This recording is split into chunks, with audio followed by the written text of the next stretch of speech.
Eu sou o professor Zilvan e nesse vídeo nós vamos falar da parte teórica da aula prática de obtenção do álcool etílico.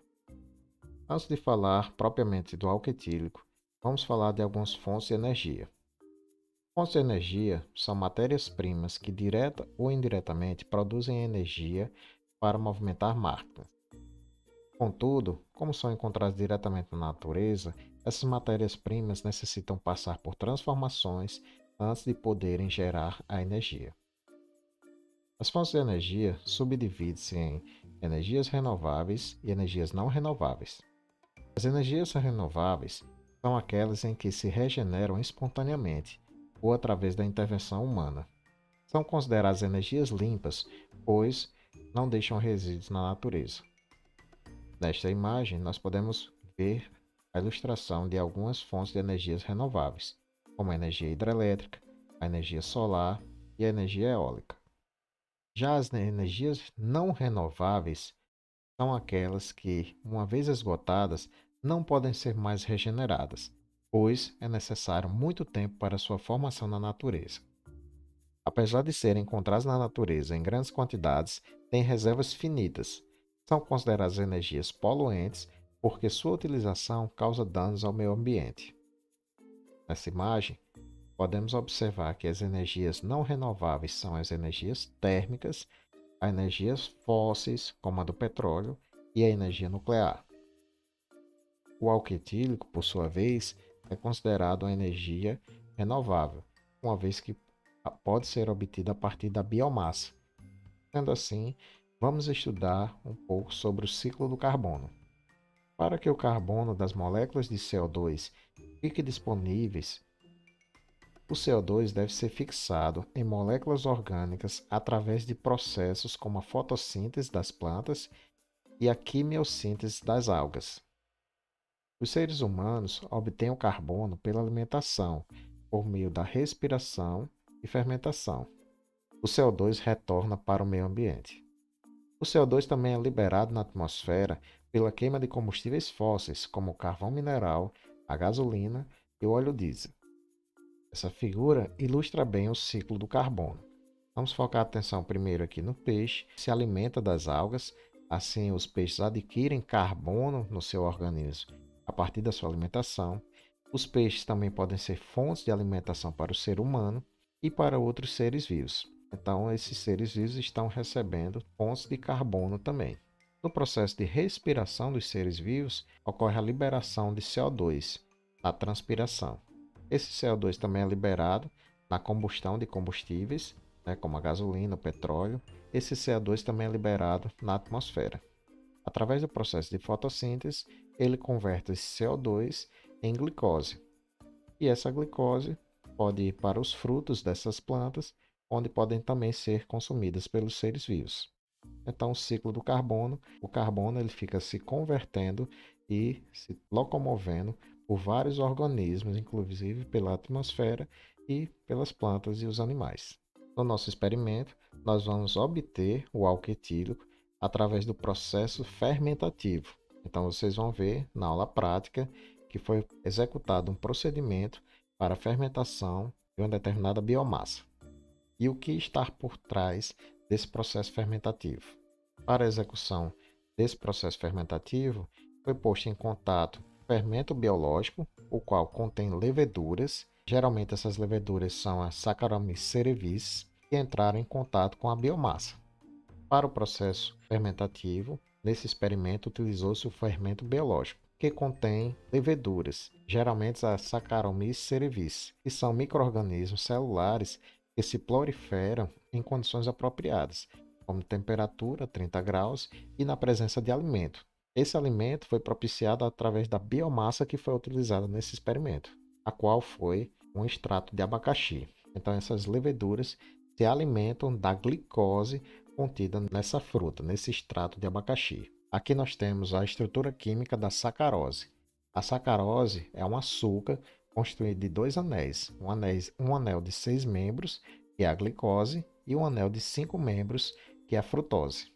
Assim, as enzimas dos micro-organismos rompem as ligações entre a glicose e a frutose do açúcar, obtendo glicose livre. a qual se alimentam e realizam a fermentação, que é a formação do gás carbônico, o dióxido de carbono, CO2. Então, a liberação do gás, que é observada nesse experimento, é justamente a comprovação desse processo fermentativo, e justamente esse gás é o CO2. Esse processo pode ser exemplificado na reação a seguir, onde a glicose vai interagir com a enzima liberada pela Saccharomyces cerevisiae, vai ocorrer o processo fermentativo e nesse processo fermentativo será produzido o gás carbônico. Mas também nesse processo é eliminado, é produzido o etanol, que é o álcool etílico. Aqui nós podemos observar uma curva que representa o crescimento desse micro-organismo. Numa cultura descontínua, as condições não permanecem ideais por muito tempo. Logo, a quantidade de nutrientes começa a cair e os produtos vão se acumulando cada vez mais. Essas modificações têm uma influência considerável sobre o crescimento dos micro-organismos. E o crescimento dos micro-organismos possui 4 fases. A primeira fase é a fase de lag. Nessa fase, os micro-organismos não revelam um aumento no número de determinações de massa. Nessa fase, os micro-organismos não revelam um aumento pronunciado em sua massa. Na fase 2, que é a fase de crescimento exponencial, os micro-organismos se encontram em sua plenitude de suas capacidades, no meio cujo suprimento de nutrientes é superior às necessidades do micro-organismo. A terceira fase é a fase estacionária. Nessa fase, a velocidade de crescimento dos micro-organismos vai diminuindo, até atingir a fase que o número de novos micro-organismos é igual ao número de micro-organismos que morrem.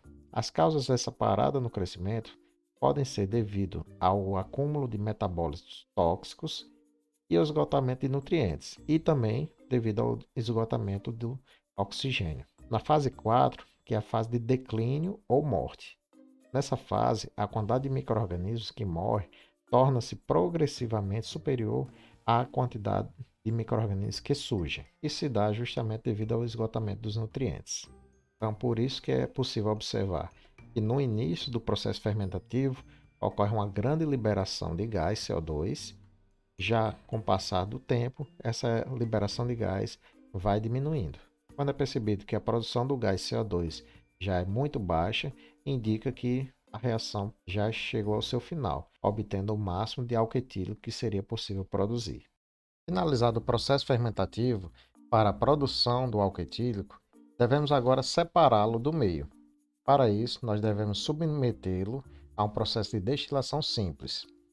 Destilação é o processo de separação, na qual se baseia nas diferenças nas temperaturas de ebulição das substâncias.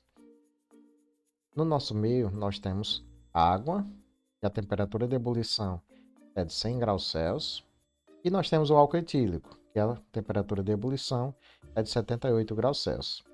Podemos nos aproveitar dessa informação que o álcool etílico tem menor temperatura de ebulição para poder separar essas substâncias. Então montamos um aparato, como mostrado nessa ilustração. Nós temos um balão de destilação, no qual nós colocamos as amostras dentro desse balão. Esse balão tem uma saída lateral, onde nós conectamos num condensador. Um condensador é uma vidraria na qual permite a troca de calor devido a uma corrente de água que é passado no tubo externo do condensador. Ele é continuamente resfriado. Iniciamos então o aquecimento. Nessa ilustração foi a partir de um bico de Bunsen. A chama do bico de Bunsen aquece a tela de amianto. A tela de amianto aquece o balão e o balão, por sua vez, aquece a amostra. Como o álcool etílico tem menor temperatura de ebulição, ele entra em ebulição primeiro, passando assim para o estado vapor. Esse vapor sobe, como não pode sair porque o balão está fechado com a rolha, ele tende a escapar pela saída lateral. Ao fazer isso, ele entra em contato com o condensador, que está sendo resfriado pela passagem de água corrente. Isso faz com que a temperatura do álcool diminua, se tornando abaixo de 78 graus, fazendo o processo inverso, o processo agora de condensação, que é a passagem do estado vapor para o estado líquido. Feito isso, o álcool etílico volta ao estado líquido e escorre pelas paredes do condensador. No final do processo, nós podemos coletar o álcool etílico que foi destilado, foi separado do meio, em virtude das suas diferenças nas temperaturas de ebulição. Então, finalizo aqui a nossa aula sobre a parte teórica da obtenção do álcool etílico. Bons estudos!